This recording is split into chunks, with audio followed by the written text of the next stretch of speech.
Now guys, making a quick video for an MN Triton 4D56 T-motor auto. This one, coming back from a long weekend and noticed a slight hesitation, just a mic coming and going, in and out.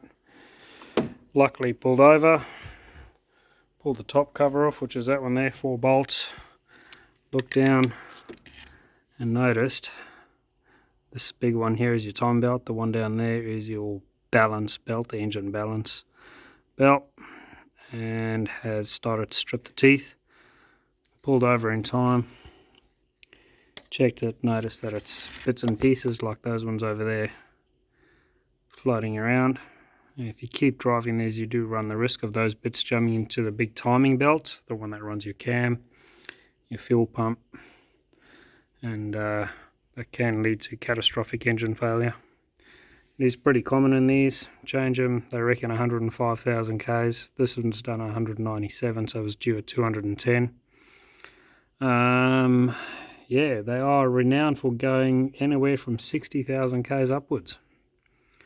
So if you do have an MN Triton, or even a Challenger, Mitsubishi Challenger, the 4D56 2.5 turbo diesel, change it, because that's all the bits and pieces that come out. They can cause havoc with your motor. So luckily I got this one in time. I was going to do it in 3,000 Ks, so it's like 10,000 Ks due before replacement. But yeah, well, looks like I'm doing it all now. Tip, if it's done near on 200,000 Ks, buy a whole kit. Timing belt, balance belt, both tensioners, hydraulic tensioner, which is down there, that's your hydraulic tensioner, and get a water pump all in one hit.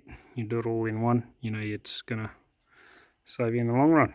I hope this helps anybody who's got an issue. If you have any questions, hit me up.